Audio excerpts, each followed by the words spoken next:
Oke, halo semuanya teman-teman, balik lagi sama saya Reza Khairul Putra.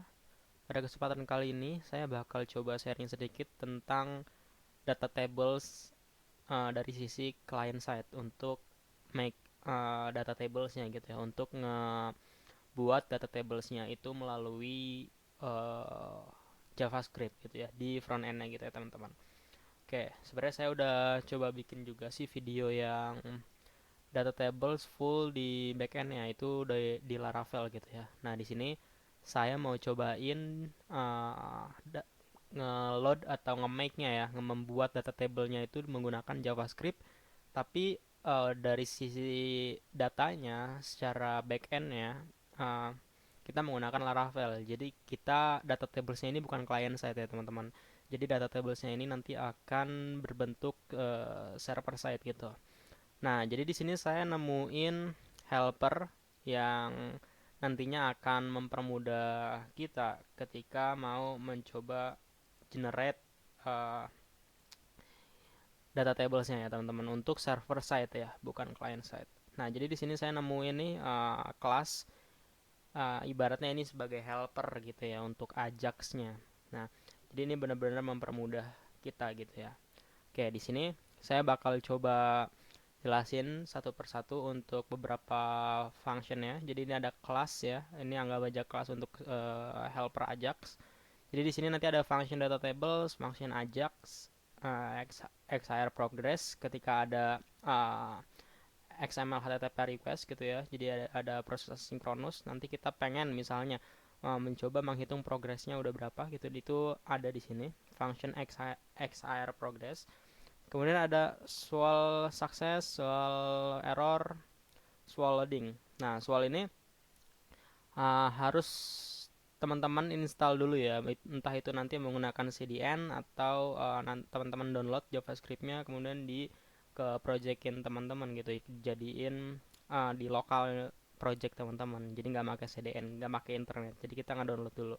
Nah, soal ini itu ada yang namanya kalau misalnya teman-teman tahu itu Sweet Alert ya, teman-teman. Nah, jadi soal itu dari Sweet Alert yang ada di sini. Nah, jadi teman-teman nanti coba install aja, itu bisa menggunakan CDN atau di download ya, teman-teman filenya. Nah, ini soal file ini sebenarnya dia adalah uh, Sweet Alert yang tadi saya tunjukin. Oke. Nah, di sini udah ada kelas data tables yang ini akan sangat mempermudah kita ketika mau ini ya, ngegenerate data table secara server side.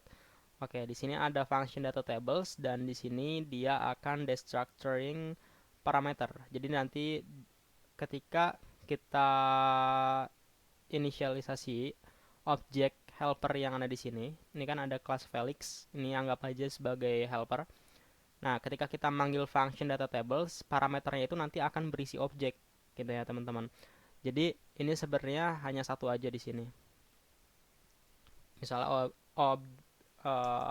ya obj params gitu, artinya objek parameters. Nah, nanti untuk ngeaksesnya kita kayak ngeakses objek seperti biasa di JavaScript, karena kita pengennya langsung aja nih di sini langsung aja diakses si field ya gitu ya, dari field dari si objek itu gitu. Jadi kita nggak perlu ngeakses menggunakan misalnya seperti ini ya, obj uh, obj titik bla bla bla gitu ya. Dan kita nggak perlu kayak gitu. Jadi kita langsung destructuring si objeknya. Oke, ini kita kondisikan if else. Jika ada button berarti jika parameter button btn yang ada di sini terisi, berarti nanti dia akan di replace. Tapi kalau misalnya nggak ada, nah dia ngecek lagi jika dia ada URL delete. Jadi ketika uh, menggunakan kelas ini itu udah support multi select delete gitu ya teman-teman. Contohnya kayak gimana untuk multi select delete? Nah kayak gini ya. Nah udah support kayak gini. Jadi ini sangat-sangat mempermudah banget kelas function data tables ini gitu ya. Oke. Nah, jika URL delete diisi itu maka nanti dia akan ini ya. Nah, dia server side-nya true, dia true, dia menggunakan server side. Nah, ini URL-nya diambil dari URL sini ya, dari parameter. Columns juga diambil dari parameters gitu ya. Oke. DOM-nya ini seperti ini ya teman-teman untuk DOM-nya. Nah, kayak gini ya teman-teman untuk DOM-nya ya.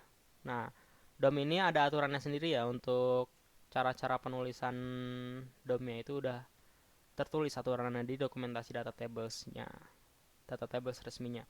Nah, ini column depth. Nah, jadi ini ya untuk memunculkan checkbox-nya teman-teman. Nah, ini checkbox select-nya gitu ya. Jadi ada di sini nih.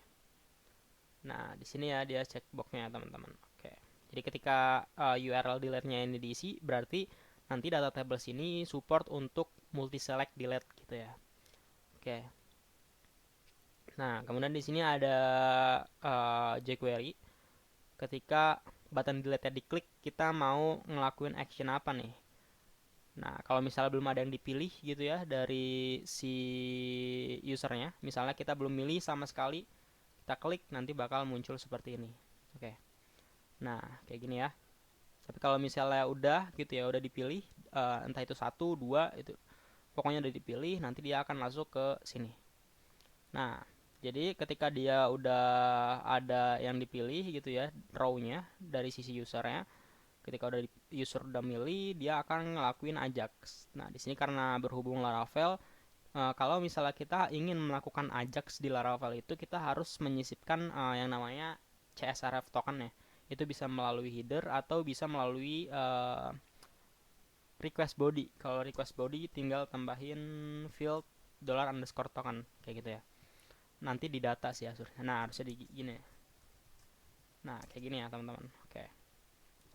Nah, jadi helper yang ada di sini itu udah secara otomatis ngeget data token CSRF-nya gitu ya. Jadi dari tag meta. Jadi tag meta ini harusnya ada di layout blade-nya ya. Nah, kemudian kita ambil atribut konten yang dimana isi dari atribut konten ini, value ya, value dari atribut konten ini adalah CSRF tokennya untuk saat ini. CSRF token untuk saat ini. Jadi CSRF token itu kan bisa expire. Oke, kita masukin URL delete-nya, kita akan ngelakuin Ajax kemana URL delete ini akan diisi dari parameter ya teman-teman. Jadi URL dia metodenya post, ini harusnya delete ya. Kalau misalnya mau sesuai dengan best practice, ini harusnya adalah delete gitu ya metodenya. Tapi nggak apa-apa sementara di sini post gitu ya. Tapi secara best practice HTTP metodenya harusnya delete gitu ya kalau untuk delete data. Nah, ini action yang akan dilakuin gitu ya ketika Ajax ini belum dikirim, before send gitu ya, sebelum dikirim gitu, dia mau ngapain, dia akan ngelakuin seperti ini. Dia nanti akan munculin sweet alert gitu ya dengan isi seperti ini. Nah, ketika sukses dia ngapain? Ketika sukses dia ingin nge-reload. Nah, tabel.ajax reload. Tabel ini dari hasil yang udah kita bikin ya, data tablesnya, hasil initialization tabel di sini. Oke. Nah, kemudian kita panggil property Ajax, kemudian panggil function reload. Artinya ketika data sudah berhasil di delete gitu ya teman-teman, dia akan nge-reload data table ya gitu ya. Jadi nggak perlu nge-refresh halamannya. Kita hanya nge-reload si data table yang ada di sini aja. Oke. Nah, ini kemudian ketika error dia akan ngelakuin apa gitu ya, eventnya. Oke. Nah, kan kalau tadi itu adalah ketika kita mau membuat data tables ketika dia support untuk multi select khususnya untuk delete ya, multi select delete gitu ya. Nah, ini ketika ada URL delete nanti dia akan muncul checkbox di sini. Nah, itu nanti akan digunakan untuk multi select delete. Tapi kalau misalnya nggak ada nih dari parameter URL underscore delete-nya nggak ada, berarti dia akan ngegenerate tabel ini gitu ya, generate tabel ini. Oke, nah ketika berhasil di generate oleh data table gitu, jadi kan ketika teman-teman udah mengikuti step by stepnya untuk menginstal data table-nya melalui dokumentasi ya, dokumentasi data table-nya, itu harusnya nanti teman-teman udah bisa manggil function data table melalui jQuery-nya gitu ya. Nah, ketika berhasil di generate data table-nya itu nanti akan menghasilkan kelas hit label gitu ya di dalam tag div ya, di dalam elemen div. Oke, kita make sure ya. Kita langsung ke sini. Nah, jadi ada di bagian sini. Nah, ini elemen ini di generate oleh data tables ya teman-teman. Kalau yang parentnya ini bukan di generate oleh data tables tapi di coding sendiri sama programmer ya gitu. Misalnya kita ngoding aplikasi ini ya berarti kita yang ngoding ininya parent si HTML ya. Kalau yang ini di generate sama data tables. Nah, ketika data tables itu berhasil mengenerate elemennya, nanti dia akan punya kelas hit label ya. Tadi udah saya sampaikan juga. Dia mempunyai kelas hit label di dalam elemen div seperti itu. Oke. Jadi itu untuk ngegenerate data tablesnya untuk helpernya. Nah, untuk implementasinya kayak gimana? Untuk implementasinya itu akan seperti ini. Nah, jadi kita langsung panggil. Ini saya beranggapannya teman-teman udah ngeload JavaScript yang tadi, kelas yang ini ya. Udah di load di entah itu nanti kalau misalnya teman-teman menggunakan layouting ya berarti harusnya teman-teman udah ngeload JavaScript-nya itu di bagian layoutingnya seharusnya. Jadi saya beranggapan dan berasumsi bahwa teman-teman udah ngeload JavaScript kelas data table yang ini gitu ya, helpernya gitu. Jadi kita langsung initialisasi aja untuk buat objek dari si helper yang tadi. Kita panggil function data tablesnya. Kemudian parameternya dia adalah berbentuk objek, URL-nya masukin ingin kemana. Nah, ini URL ketika contoh ya menggunakan Laravel. URL-nya nanti akan diarahkan ke route di sini. Jadi kalau misalnya Laravel nanti teman-teman buka web.php. Nah, ini ke user. Nah, jadi ini jika request-nya Ajax gitu ya. Dan metodenya post. Oke. Jadi Ajax data tables itu dia adalah HTTP metodenya post ya teman-teman. Nah, di sini memang route-nya post berarti sudah secara default diatur dari si data table yang ada di sini. Jadi memang HTTP metodenya dia adalah post. Jadi jangan menggunakan get ya teman-teman di sini. Kalau untuk kasus yang dibuat di sini ya, helper yang di sini. Oke. Mungkin bisa pakai get. Tapi saya kurang ngulik dokumentasinya kayak gimana. Tapi yang di kasus ini dia pakai HTTP method post. Oke, kita masuk ke user. Nah, dia ketika Ajax dia akan masuk ke sini nih, teman-teman. Nah, ngegenerate dari sisi backend ya, dia menggunakan data table seperti ini. Dia menggunakan Yajra data tables ya, teman-teman. Oke, di sini kalau misalnya kita masuk ke app, apakah dia ngeload Yajra? Oke, nggak ngeload, tapi kalau misalnya kita lihat di Composer, dia ada Yajra Laravel Data Tables. Nah, dia menggunakan library ini ya, teman-teman. Jadi, secara default Laravel itu nggak memiliki function ini ya, teman-teman, data tables. Kita nggak memiliki function data tables ini. Oke. Nah, jadi kita panggil function data tablesnya. Ini tadi library-nya ada di sini di Composer. Oke. Di sini biasanya ada helper global. Coba kita cek dulu ya. Gak ada helper global, berarti memang kita langsung install aja ya teman-teman. Install si data tables ini. Library ini. Installnya menggunakan Composer ya. Kalau diinstal berarti harusnya kita sudah bisa nih memanggil function data tables. Oke, off. Nah, ini datanya ya, data query-nya ya. Ini bisa berbentuk data dummy dari JSON atau teman-teman bisa gunakan Ilocon ya dari Laravel. Jadi saya saranin sih pakai Ilocon ya teman-teman. Nah kalau udah nanti dimasukin data hasil query Iloconnya di sini di function of. Kita panggil function of. Nah jangan lupa tambahin add index column. Nah terus jadi kalau misalnya teman-teman di sini mau nambahin juga nih untuk yang add column responsive ID bisa juga teman-teman. Kemudian add column action action ini dia nanti akan berbentuk HTML. Jadi kita harus kasih tahu ke data tablesnya bahwa kolom action ini nanti dia raw columns gitu ya. Jadi kita kasih tahu di sini. Oke, di sini ada add column juga, ada limit gitu ya teman-teman. Ini kondisional. Jadi ya kalau misalnya teman-teman mau nambahin column atau edit column itu bisa ya menggunakan function yang sudah disediakan dari si library ini. Jadi ada function juga namanya edit column gitu ya. Nah, ini sebenarnya hampir sama persis sama yang data table yang sudah pernah saya buat gitu ya. Jadi ada edit column, ada add column gitu ya. Raw column juga udah ada, tapi bedanya kita tambahin make di sini, tambahin true ya, karena kita ingin nge-return ke front end ya gitu ya untuk di load di data table client ya di JavaScript-nya. Oke. Jadi kayak gitu ya untuk contohnya. Kita balik lagi ke sini. Jadi dia nanti akan ngelakuin Ajax ke sini, header yang ini nanti akan disesuaikan di sini ya teman-teman, header.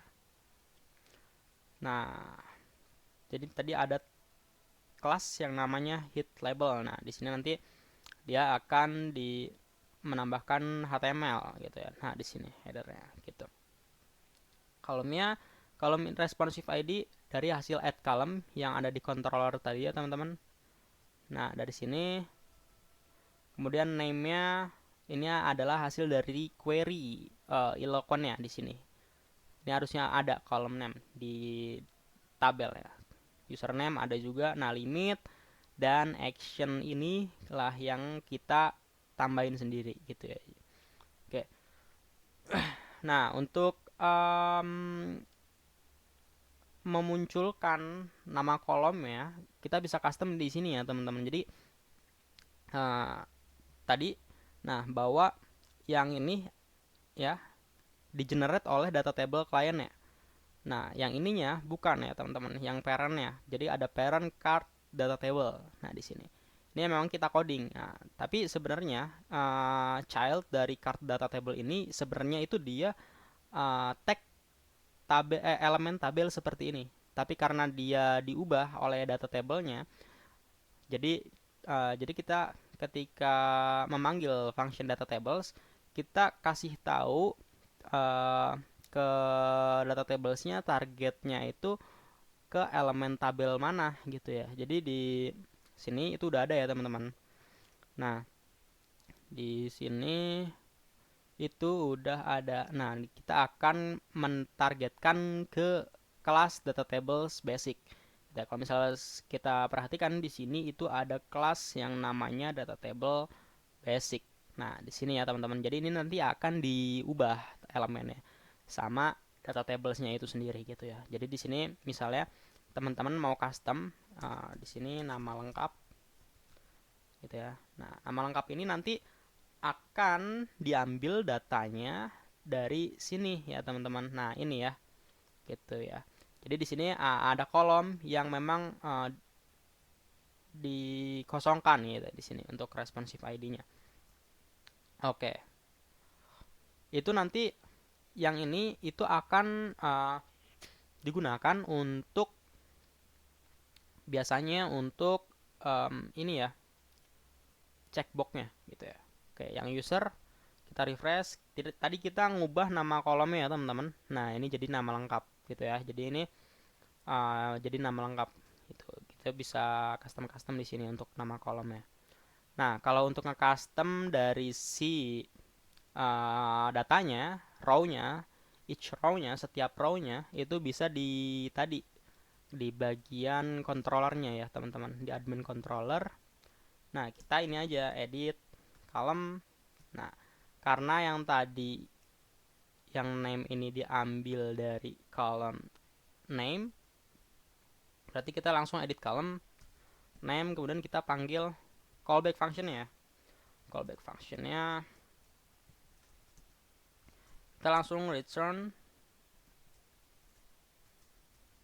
queue name gitu ya. Jadi queue ini dia adalah kembalian hasil dari data setiap row-nya ya. Jadi kita akan panggil ke kita akan akses data dari kolom name. Misalnya name dan username gitu ya. Kita pengen concat gitu ya. Oke, kayak gini. Ini kita custom nih. Kita custom. Oke, Q username. Oke.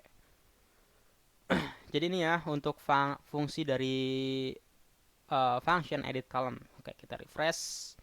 Dia harusnya udah ke concat ya. Jadi ini name-nya ini adalah username ya. Oke. Oke.